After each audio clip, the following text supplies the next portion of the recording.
we'll get onto that in a second, Fabio. I couldn't. I feel so strongly about what you've just said, and I think as well, it's like it. It's a difficult thing for a student to try to kind of work out because they don't know yet what OEM life looks like. However, I think it's important you need to have self-awareness at the end of the day. And I think it's easy to be seduced by shit that you see online because you think, oh, well, it's really great to work for this big fancy luxury OEM and get the company car and all that stuff. But I wish some people are cut out for it and some people are made for that environment. Yep. But there's a lot of people that are fucking miserable in that environment because it's not really what they want to be doing. And they don't realize it because they're too caught up in the day-to-day, and also the fact that, oh, well, I've worked for this company for 10 years now. I'm going to get a pretty good pension at the end of the day. I'm going to just subject myself for another 20 years of shit because you've doubled down on that. And I think I like what you've just said is really, really important. And I think people would be amazed at how much joy and satisfaction they can get out of a startup, for example. Oh yes, absolutely. And honestly, I lived that because basically I didn't mention how I got in contact with Puritalia. Puritalia was a startup. It's still kind of a startup. And it was amazing. First of all, let me tell you that I got this call in 2010, and I was miserable, like you just mentioned, because I wasn't happy at all. So I got back home at 8 p.m. I got this call, and this guy with South of Italy accent told me, "Hey, I saw your website again. I told you, all the opportunities I got are coming because of things I posted, things I worked on by myself." Again, this guy called me and he said, "Hey, I saw your website. I have a dream. Do you want to redesign the Shelby Cobra with an Italian taste?" And I was like, this is Francesco, my colleague, that is joking with me, is fucking with me. So I thought it was a joke. And I was about to hang up. And that guy was, "No, hey, it's real. I have this dream. I may have the capability to do it. So do you want to jump on board?" And I said, "Yes." And it's true. Everything started in 2010. In 2014, we launched the first car, one-off. And I lived the startup feeling, the startup environment, which is the real main difference between the experience that you can get from a large OEM, where the enthusiasm is in very low terms, while the opposite in a startup, it's all about enthusiasm, passion. Like you have to work hard. You have to believe on something. Nothing is given to you for granted, and that's the feeling I love. And I'm telling you, Sam, probably I don't know where I'm gonna be in 3 years from now. I'll probably completely quit what I'm doing now, and I start working with a startup in California, because I'm totally open to that. I'm at a point where passion and meaningful things are more important than just accomplish the fact that you are the coolest car design ever. I mean, it doesn't mean nothing to me. And having just a fantastic... Yeah, like job titles and all that shit is just... Sorry, I've cut you off. No, No, go ahead. No, just like... No, I was just going to say, like, what you're saying, like, job titles are just... It's a fucking, like, a one-way ticket to fucking unhappiness, if that's the thing that you're really chasing, to have a certain job title, to have like, I want to be the creative director of blah blah, like, fuck off, who cares? Like, think about what your jobs, what is your day to day going to be like. Are you going to be happy going into work on a Monday morning? Are you going to be excited about going into work on a Monday morning? Exactly. It's like, I think at the end of the day, with regards to car design, but it's also, I think, design, and you could argue for most creative endeavors, you get into that because you're passionate about something and you are signing up to do something that you love for a living. And the minute you start, the minute you start, stop focusing on that, the minute you start obsessing over job titles and promotions, I'm all for being ambitious. I think ambition is a very positive thing. But Yes, it think is. like, use your fucking brain about where that ambition's going to get you. Like, do you really want to be the fucking, as you said, like, I don't know, exterior design manager at some big OEM? Maybe you do. But the realities of that job on a day-to-day basis, go and speak to a fucking exterior design manager and see how happy they are. I mean, it varies from company to company, but dude, I see so many fucking miserable people in this industry that they don't even see that they're miserable themselves, because they think, oh, well, I secured an extra 500 euros this month because, I don't know. I'm probably not the best person to speak on that subject, but I think, just because you had the ambition to do something when you were younger doesn't mean that you have to carry on with the same path for fucking 20, 30 years. You can change lanes. You have a right to do something different. You have a right to change your mind. You have a right to wake up and go, oh, actually, this is not so fucking great over here. Let me go and do something different, like you've done, which I think is really interesting. But on Amen to on that note, I wanted to know about your move to New York and how that opportunity presented itself. Because as you said, you got fed up and you went to the US. What were you going to? So basically, the sparkle was when Puritalia came in, and because I'm a real honest person, I went to my boss and I told him, "Hey, listen, there is this unexisting company that they want me to design this car. I know it's kind of a conflict because I'm working here for you guys, but what do you think about it?" And he told me, "Just have fun. They're gonna fail." That's what he told me. And he was the same one who didn't let me sign my sketches. He was the one who was presenting to the press the project with my sketches, signing my own sketches. And I said, what the hell is this? I'm leaving. So I always dreamt about the United States. I grew up with my sister Sonia listening Born in the USA from Bruce Springsteen all day long.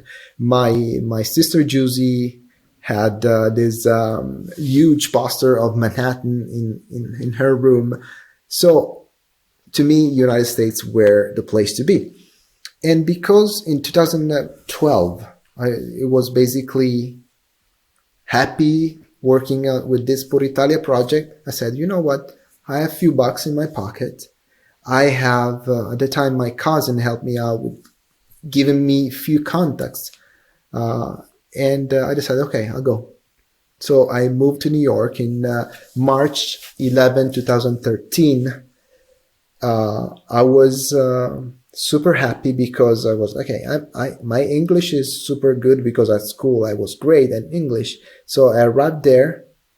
I couldn't order my meal because my English was terrible. I couldn't speak a word. First day I got fever, so I was sick.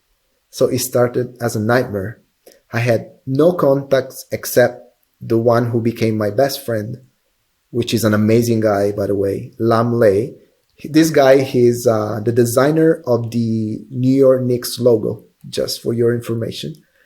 He's a fucking rock star. Wow. Yeah, and but nothing else except that. And I literally, I'm not kidding, I started knocking on doors with my portfolio in my mind. I started from scratch.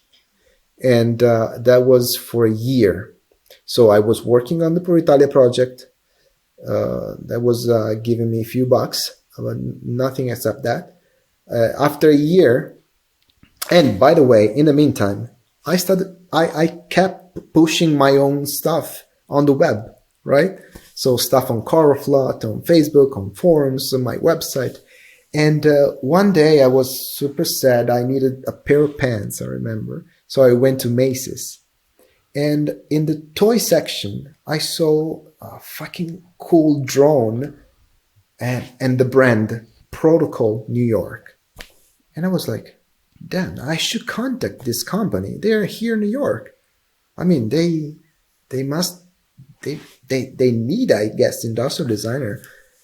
And I'm not joking, Sam. I swear to my daughter, I go back home, I open my email, and there was an email from Scott Kim, that at the time was the design manager for Protocol New York, saying, hey, Fabio, I saw your colorful page. Would you like to meet? Because we might need a designer. I'm not kidding. I saw, yeah, and I was like, this is the American dream.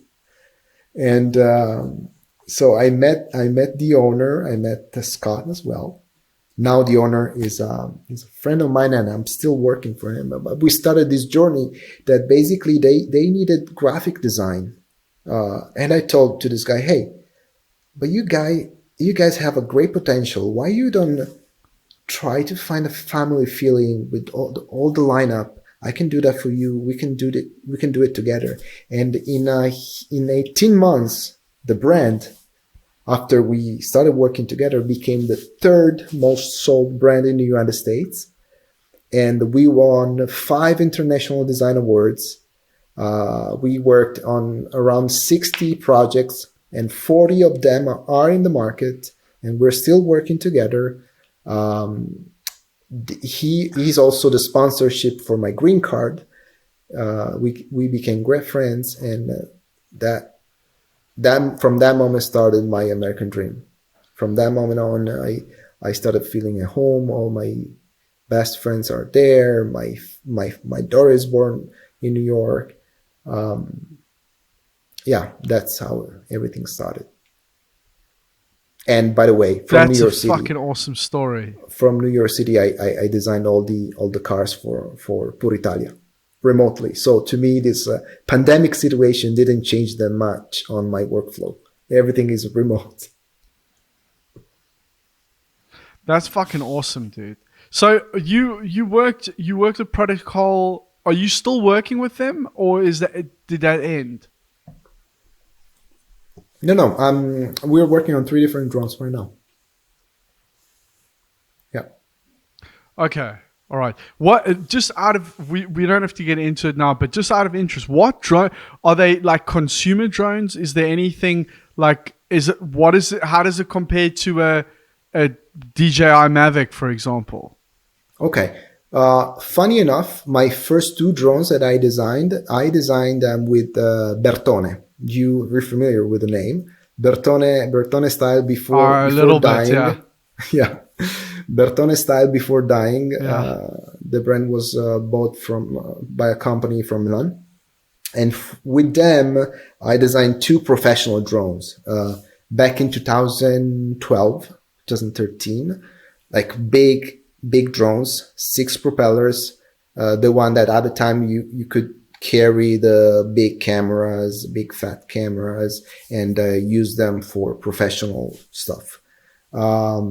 With Protocol, all the drones that I designed for them are in the same range. You remember the brand Parrot from France?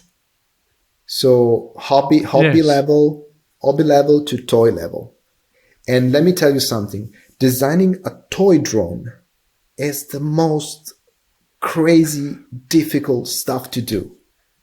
It's so complex, but at the same time, designing a drone is the most amazing job that you can ever imagine, because you design stuff, amazing shapes, you get in contact with the factory, they ship to you the prototype. You have to fly your own prototype.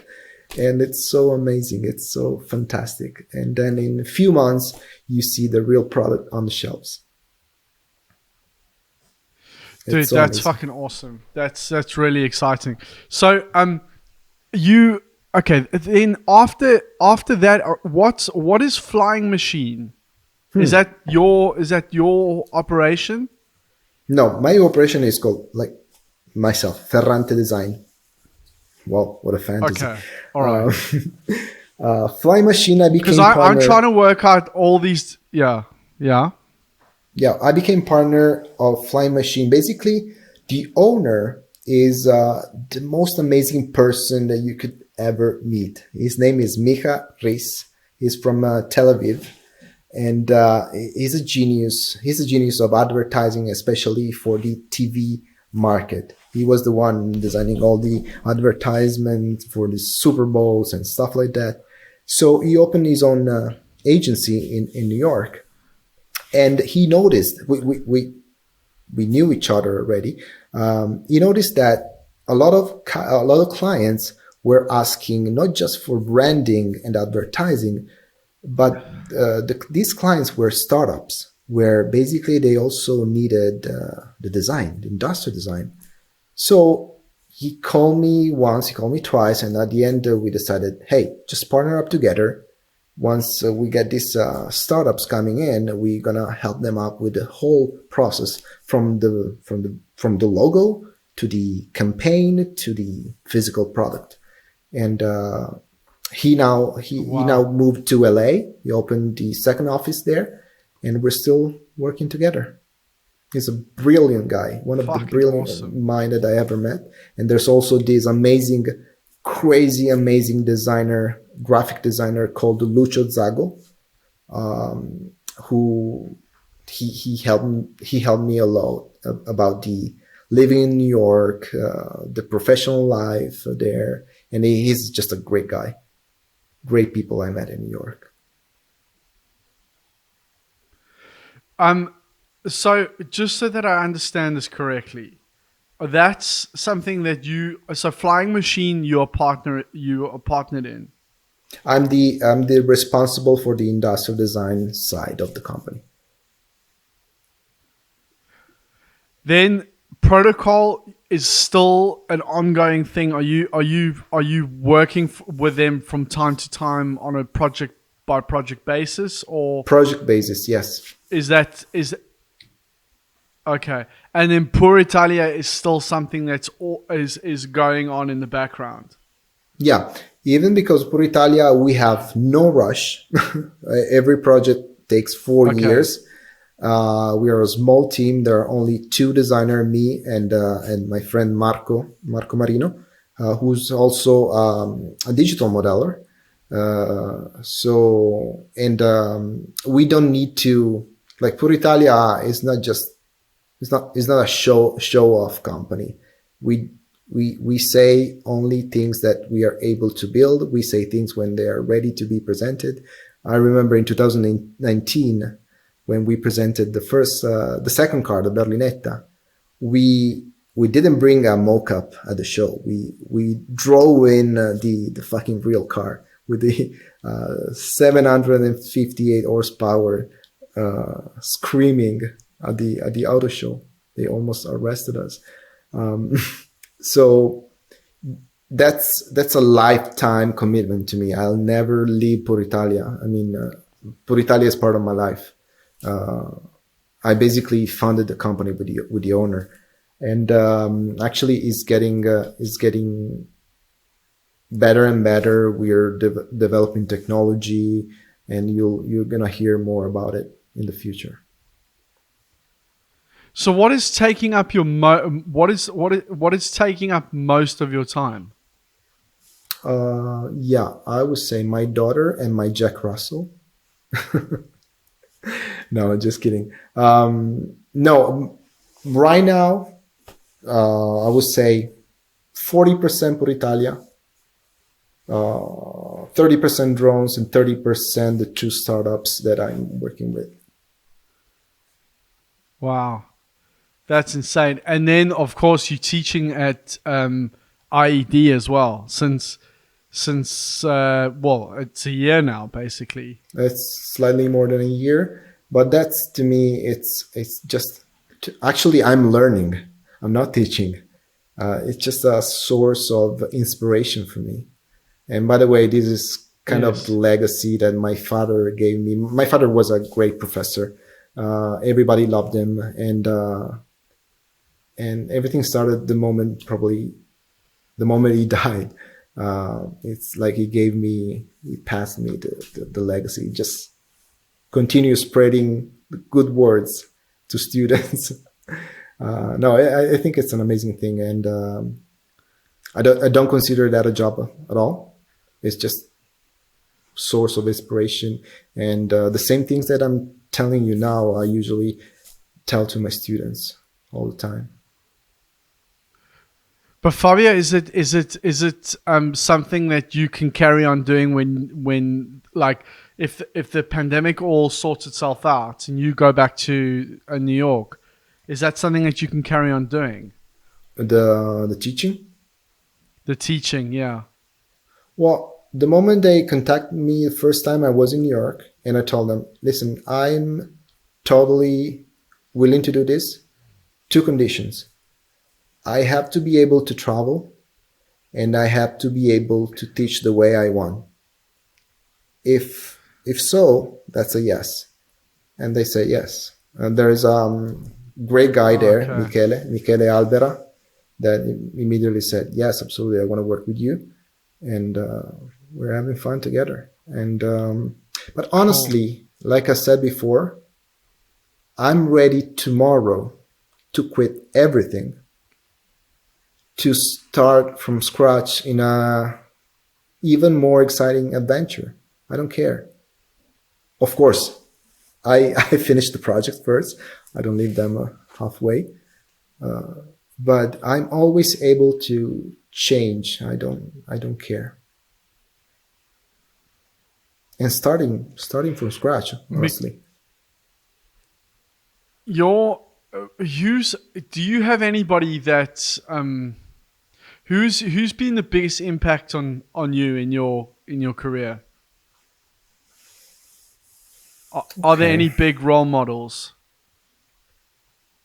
Well, it sounds like a cliche, but my father. Uh, this is a very romantic story. Remember that I mentioned you the fact that something I'm a started in my romantic mind. guy. Okay. Okay.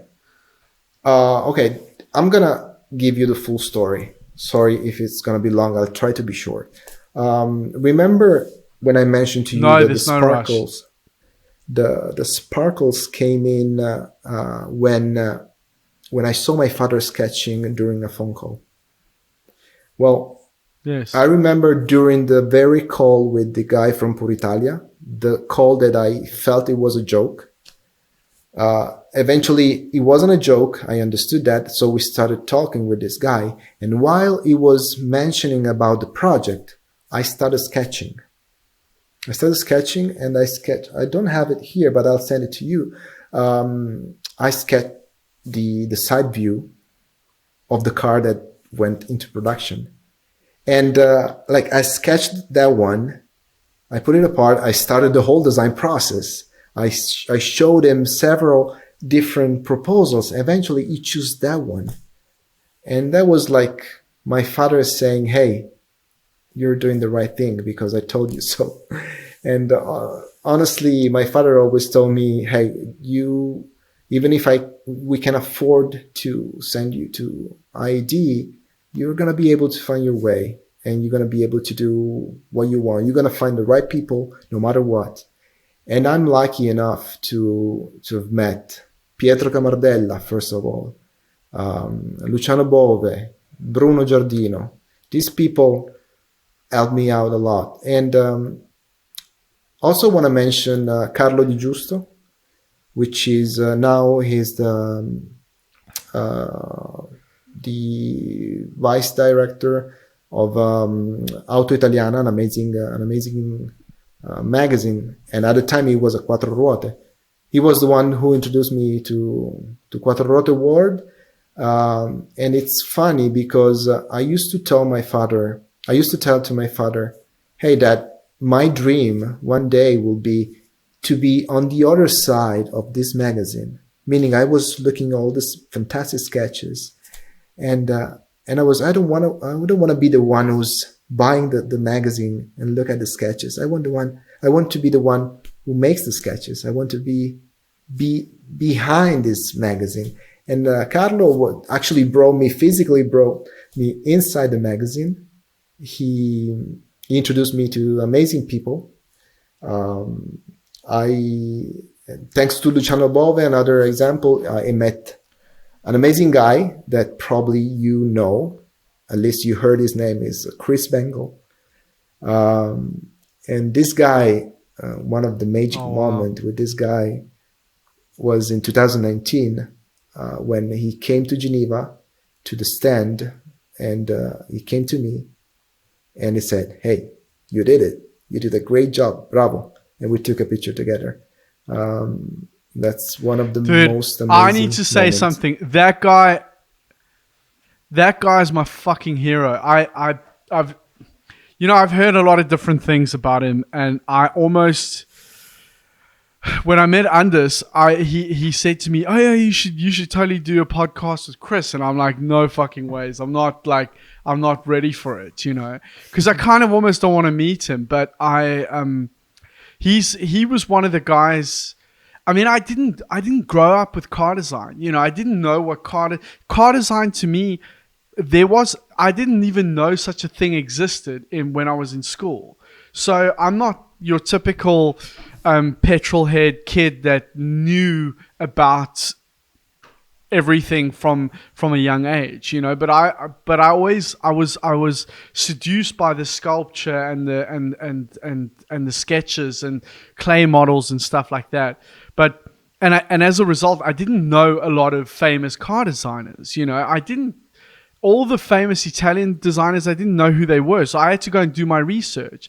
And the name that came up was Chris Bangle.